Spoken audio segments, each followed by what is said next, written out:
ഏട്ടാ വേണ്ട, ഇവളെ തല്ലണ്ട. നാളെ ഇതിന്റെ പേരിൽ ഒരു സ്ത്രീ പീഡനത്തിനുള്ള പരാതി കൊടുത്ത് ഏട്ടനെ നാട്ടിക്കാൻ ഇത് മതി. അപ്പോ നിനക്ക് ബുദ്ധിയുണ്ട്. പക്ഷേ നീ ഇപ്പൊ പറഞ്ഞ പോലൊന്നും ഞാൻ നീലിനോട് ചെയ്യില്ല. ഒരിക്കൽ എന്നെ ഒരുപാട് സ്നേഹിച്ച ആളല്ലേ. ഞങ്ങൾ ഒരുമിച്ചുറങ്ങാൻ ഒരുപാട് സ്വപ്നം കണ്ട മുറിയല്ലേ ഇത്, അല്ലേ നീൽ? ഇടയ്ക്ക് കയറി വന്ന് നീ അത് സ്വന്തമാക്കി അനുഭവിച്ചു. പക്ഷേ ഇപ്പൊ ഞാനത് തിരികെ പിടിച്ചെടുത്തു.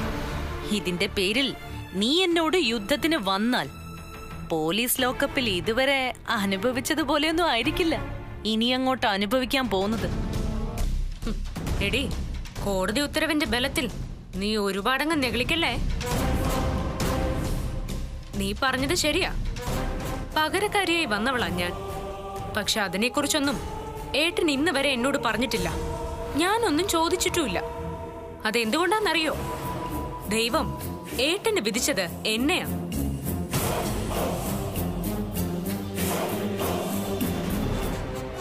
ആ വിധി നടപ്പാക്കാനുള്ളൊരു നിമിത്തം നിന്റെ ജാതകവിധിയായിപ്പോയി എന്ന് പറഞ്ഞ ഏട്ടന്റെ ജീവിതത്തിൽ നിന്നും ദൈവം തന്നെയാ നിന്നെ പടിയടച്ച് പിണ്ടം വച്ചത്. മനസ്സിലായോടി? ഈ മുറി കയറി താമസിച്ചു തുടങ്ങിയതുകൊണ്ട് പഴയ സ്ഥാനം തിരിച്ചു കിട്ടുമെന്നൊന്നും നീ വ്യാമോഹിക്കരുത്. ഏട്ടന്റെ മനസ്സിലും ജീവിതത്തിലും ഇപ്പോ ഈ സ്വാതി മാത്രമേ ഉള്ളൂ. സ്വന്തം വിധി അംഗീകരിച്ച് ഇവിടെ നൊഴിഞ്ഞു പോകുന്നതാ നിനക്ക് നല്ലത്. ഇല്ലെങ്കിൽ നിന്നെ ഒഴിപ്പിക്കാൻ ഈ സ്വാതിക്കറിയാം. ഇല്ലടി, നിന്നെ ഒഴിപ്പിക്കാൻ തന്നെയാ ഞാൻ വന്നത്. അത് ചെയ്തിട്ടേ ഞാൻ അടങ്ങൂ. നിങ്ങളുടേതായ എല്ലാ സാധനങ്ങളും ഞാനെടുത്ത് പുറത്തു വെച്ചിട്ടുണ്ട്. ദോ, കണ്ടില്ലേ?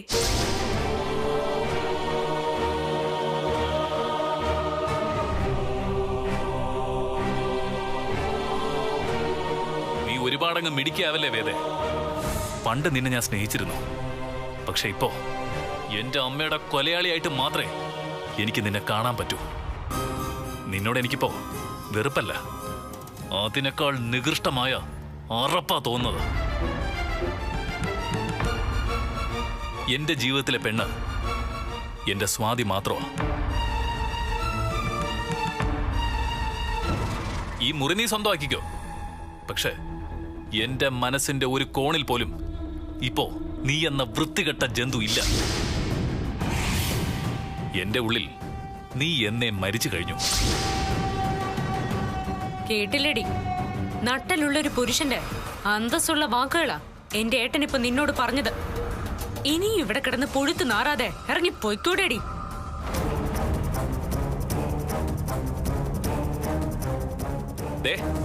മര്യാദയ്ക്ക് ഞങ്ങളുടെ മുറി കിടക്കുന്ന നിന്റെ സാധനങ്ങൾ എടുത്ത് പുറത്തേക്ക് വെക്കോ. നിയന്ത്രണം വിട്ട ഞാൻ നിന്നെ ഇതിനകത്ത് വെച്ച് കൊന്നെന്ന് വരും. ഏട്ടാ,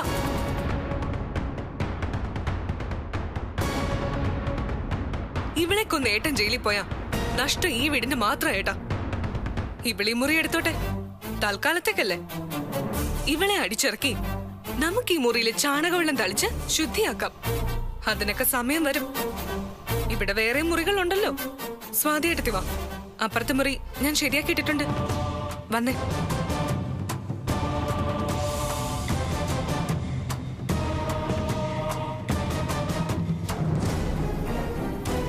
ഇതിനുള്ള മറുപടി സ്വാതി നിനക്ക് തരും.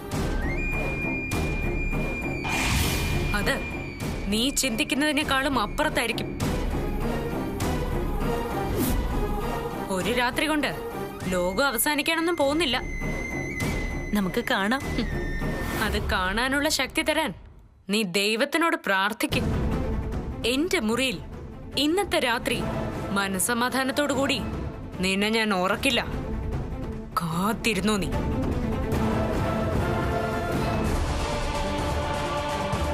കഷ്ടം, രാജ്യം നഷ്ടപ്പെട്ട റാണിയെപ്പോലെയായി പാവം സ്വാതി.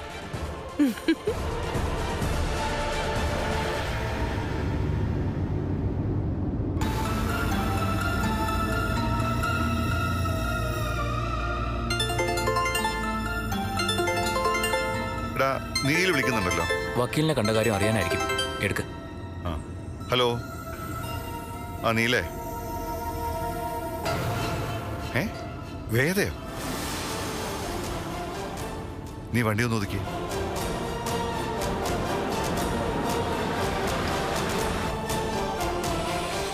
അതെ അച്ഛാ, അവളിപ്പോ ഞങ്ങളുടെ റൂമിലുണ്ട്. നിനക്ക് അവളെ പിടിച്ച് വെളിയിൽ കളയാൻ പാടില്ലായിരുന്നു. അതിന് കഴിയില്ല അച്ഛാ, അവളുടെ കയ്യില് കോടതി ഉത്തരവുണ്ട്. നീ ഒന്ന് വെയിറ്റ് ചെയ്യേ, ഞങ്ങൾ ഇപ്പൊ എത്തും. ശരി അച്ഛാ. എന്താ വലിയ പ്രശ്നം? പ്രശ്നം വേദ തന്നെയാ. അവള് നമ്മുടെ വീട്ടിൽ കയറി താമസം തുടങ്ങിയെന്ന്. സ്വാതിയുടെ നീലിന്റെ മുറിയെന്ന് അവൾ അവരെ ഇറക്കി വിട്ടെന്ന്. ഇറക്കി വിട്ടെന്നോ? അവൾ അത്രയ്ക്കായോ? കൊല്ലും ഞാൻ അവളെ. ഗിരി, എടുത്തിയാട്ടം കൊണ്ട് നമുക്കിവിടെ ഒന്നും ചെയ്യാൻ കഴിയില്ല. വക്കീൽ പറഞ്ഞ് നീ കേട്ടതല്ലേ. കമ്പനിയിൽ മാത്രമല്ല, മറ്റ് പല സ്വത്തിലും അവൾക്ക് അവകാശമുണ്ട്.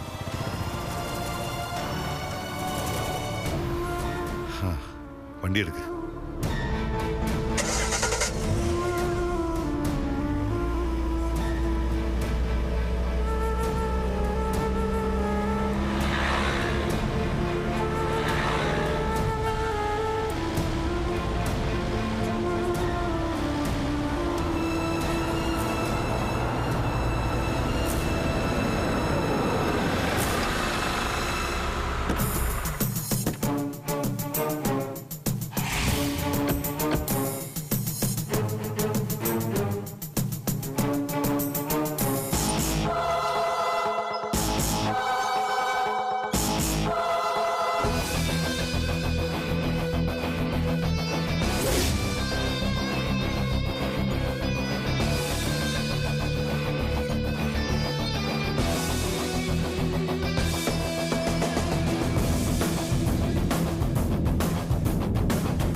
ഗിരി, വേണ്ട.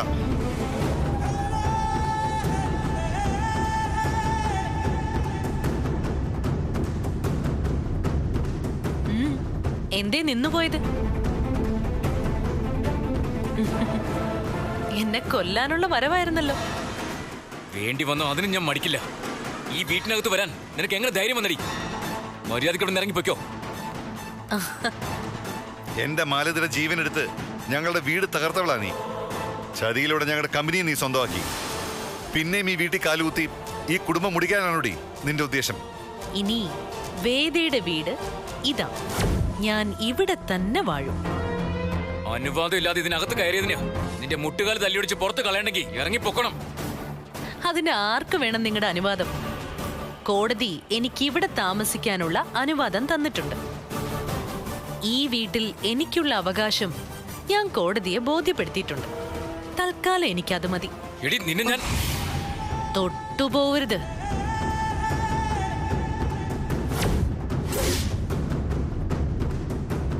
ഈ വീട് ഭരിക്കുന്ന സ്വാതിക്ക് വരെ എന്നെ തടയാൻ കഴിഞ്ഞില്ല.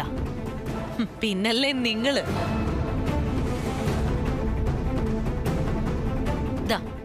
നിങ്ങള് കെട്ടിയ ഈ താലിയുടെ ബലം മാത്രം മതി എനിക്ക് ഈ വീട്ടിനകത്ത് കയറി വരാൻ. നിർത്തടി. നീ ആരെയായി ഭയപ്പെടുത്തുന്നേ?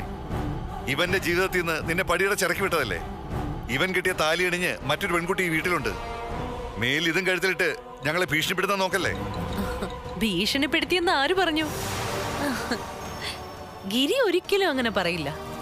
കാരണം എത്ര പടിയടച്ചിറക്കി വിട്ടാലും എന്റെ മനസ്സിൽ നിന്ന് പോവില്ലാന്ന് ഗിരിക്ക് നന്നായിട്ടറിയാം.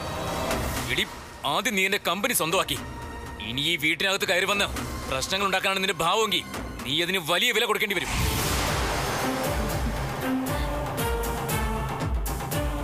ഈ താലി കഴുത്തിലിട്ട് നടക്കാൻ നിനക്ക് ഇനി ഒരു അധികാരമില്ല.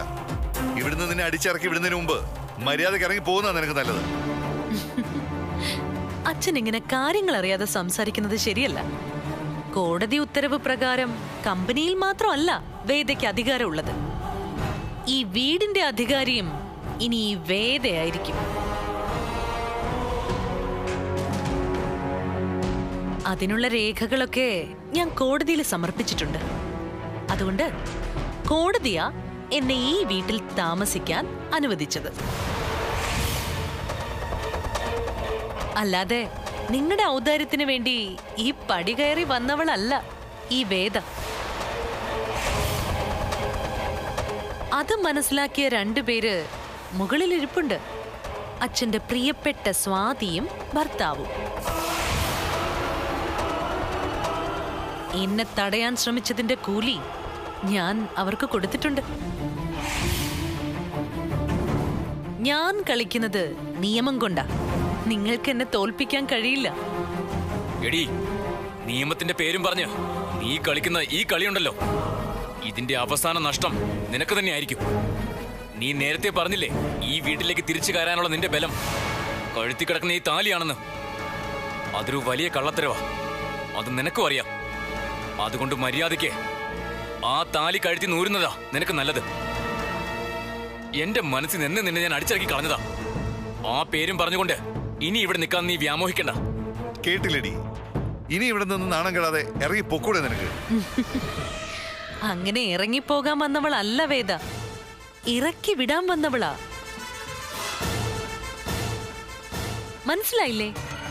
ഈ വീട്ടിൽ നിന്ന് എല്ലാവർക്കും ഇറങ്ങി പോകേണ്ടി വരുമെന്ന്. അത് നിന്റെ ആഗ്രഹം മാത്രമാണ്. ഞാൻ അധ്വാനിച്ചുണ്ടാക്കിയ വീടാ ഇത്. ഈ വീട്ടിൽ നിന്ന് ഇറങ്ങിപ്പോണ്ടി വന്നാല് നിന്നെ കൊന്നിട്ടേ ഞാൻ പോവും. വാടാ.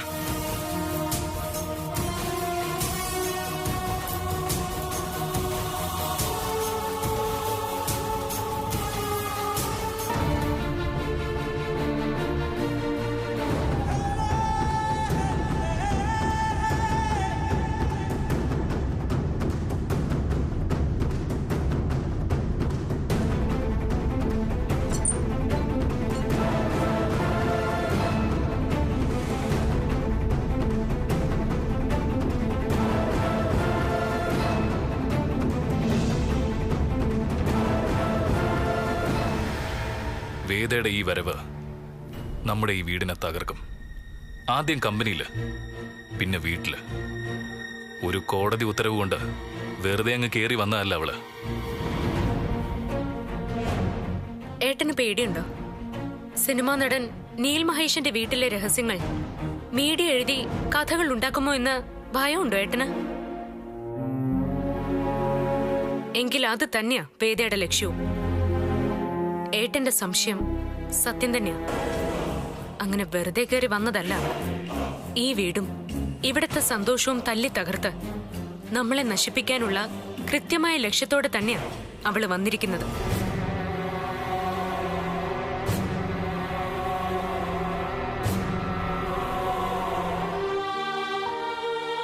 മോനെ, എന്തൊക്കെയാടാ ഇവിടെ സംഭവിക്കുന്നത്? അവള് നമ്മളെ മനഃപൂർവ്വം ദ്രോഹിക്കാൻ കച്ചകെട്ടി ഇറങ്ങിയിരിക്കുക. അതിന് അവൾക്ക് സഹായികളെ രണ്ടുപേരുണ്ടല്ലോ ഇവിടെ, രാജീവും ഗൗരിയും. അവരുടെ ബലത്തിലാ അവളീ കളിക്കുന്നത്. അച്ഛാ, അവൾ ഈ വീടിന്റെ സമാധാനം തകർക്കും. എങ്ങനെയെങ്കിലും അവളെ ഇവിടെ നിന്ന് ഇറക്കി വിട്ടേ പറ്റൂ. അതിന് കഴിയില്ലെന്നാ ആ വക്കീല് പറയുന്നേ. എന്താ പറഞ്ഞേ? ഇറക്കി വിടാൻ കഴിയില്ലെന്നോ? അതെ, കമ്പനി മാത്രമല്ല, ഈ സ്വത്തുക്കളിലെല്ലാം അവക്കൂടി അവകാശമുണ്ടെന്നാ വക്കീല് പറഞ്ഞത്.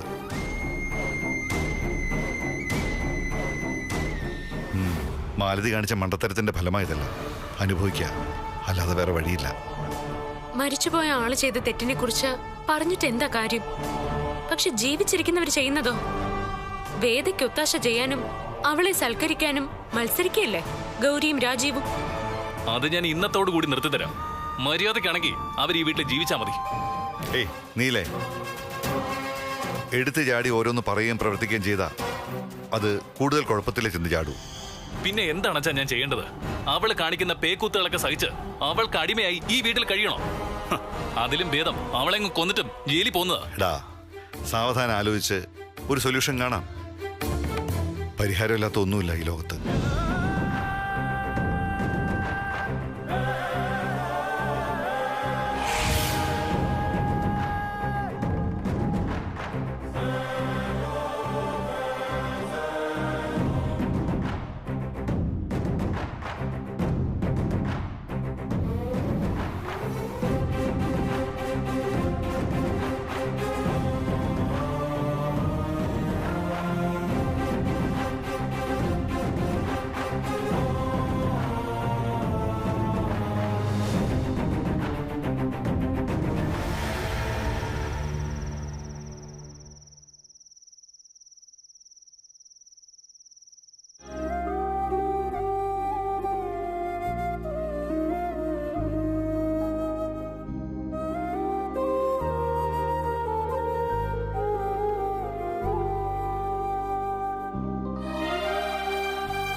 അച്ഛാ,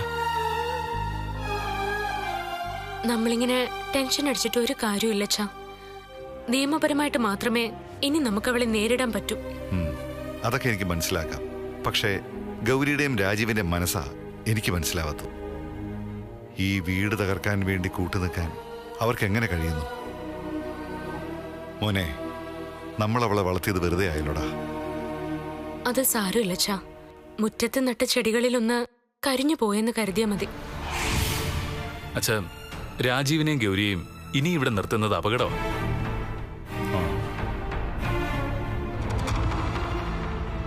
അവരെ ഇവിടുന്ന് എത്രയും പെട്ടെന്ന് പറഞ്ഞയച്ചേ പറ്റൂ. അതെങ്ങനെ പോണ്ടേ? വേദ ഇവിടെ കയറി പറ്റിയതോടുകൂടി ഇനി ഇവിടെ നിന്ന് ഗൗരിയെ പറഞ്ഞു വിടാൻ ഇത്തിരി നമ്മൾ ബുദ്ധിമുട്ടും. വാക്കിന് വിലയില്ലാത്ത ആ രാജീവിനെ വിശ്വസിക്കാൻ പറ്റില്ല. ഇനിയൊരു വഴിയേ ഉള്ളൂ. രാജീവന്റെ വീട്ടിൽ ചെന്ന് അവരെ തിരിച്ചു വിളിക്കാൻ ആവശ്യപ്പെടണം. ഞാൻ തന്നെ പോവാം. അല്ലച്ചാ, അത് വേണ്ടച്ചാ. അച്ഛനും ഏട്ടനും അവർക്ക് മുമ്പിൽ ചെറുതാവാൻ ഞാൻ സമ്മതിക്കില്ല. ഞാൻ പോയിക്കോളാം. ഞാൻ പറയാം അവരോട് രാജീവിനെയും ഗൗരിയെയും തിരിച്ചു വിളിക്കാം. അത് പോരെ അച്ഛാ? അത് മതി. ഭാനുമതി എതിർക്കും. പക്ഷേ സദാനന്ദന്റെ കാര്യങ്ങൾ പറഞ്ഞ് മനസ്സിലാക്കാൻ നിനക്കേ പറ്റൂ. ശരി അച്ഛാ, ഞാൻ അടുത്ത ദിവസം തന്നെ അവിടേക്ക് പോവാം.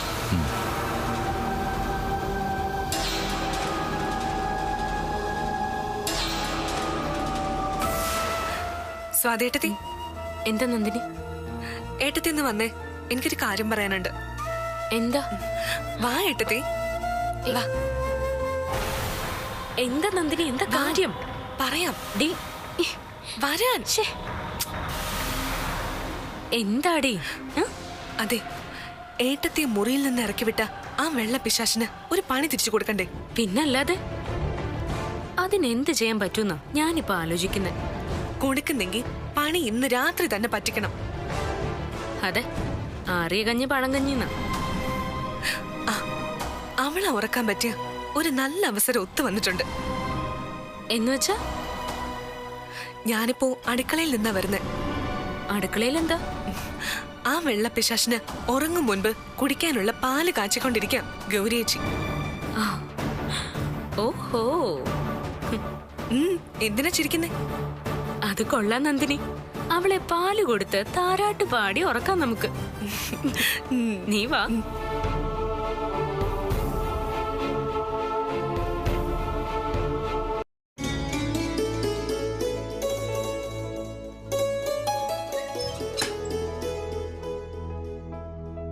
ആഹാ, എന്താ പരിപാടി?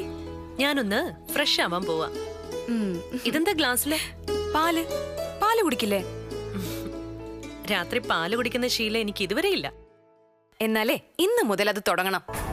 കിടക്കുന്നതിന് മുമ്പ് ഒരു ഗ്ലാസ് പാല് കുടിക്കുന്നതേ രാത്രി ഉറങ്ങാനും രാവിലെ നല്ല ഫ്രഷ് ആയിട്ട് ഉണരാനും ഉത്തമമാണെന്നാ പണ്ടുള്ളവര് പറയുന്നത്. അത് ശരി. എന്നാ പിന്നെ ഇങ്ങ് എടുക്ക്. ഞാൻ കുളി കഴിഞ്ഞ് വന്നിട്ട് കുടിച്ചോളാം. സ്വാതി മഹാറാണിക്ക് ഇന്ന് ഈ മുറിയിൽ കിടക്കാഞ്ഞിട്ട് ഉറക്കം വന്ന് കാണില്ല, അല്ലേ ഗൗരി? അവൾ ഒരിക്കലും പ്രതീക്ഷിക്കാത്ത പണിയല്ലേ വേദ നീ അവക്ക് കൊടുത്തത്. ആനക്കുട്ടി അതിലൊന്ന് ഇളകിപ്പോയി. അങ്ങനെയൊന്നും അടി തെറ്റി വീഴുന്ന ഇനമല്ല അവളെന്ന് എനിക്കറിയാം. പക്ഷേ ഇവിടെ അവൾക്ക് ഈ വേദയെ ജയിക്കാൻ കഴിയില്ല, ഒരിക്കലും. ജയിക്കാൻ അനുവദിക്കരുത് വേദ. ഓരോ തവണ തലയുയർത്തുമ്പോഴും പത്തിക്കടിച്ച് താഴെയിടണം, ഈ മുറിന്ന് ഇറക്കി വിട്ടതുപോലെ. അപ്പൊ ശരി, ഞാൻ പോവാ. പിന്നെ തണുക്കുന്നതിന് മുമ്പ് ഈ പാലെടുത്ത് കുടിച്ചേക്കണേ. ശരി.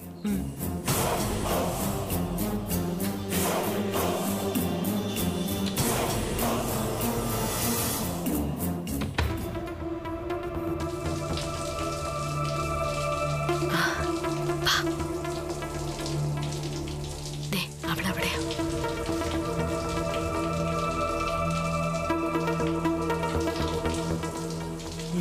വാ വാ, പെട്ടെന്ന്.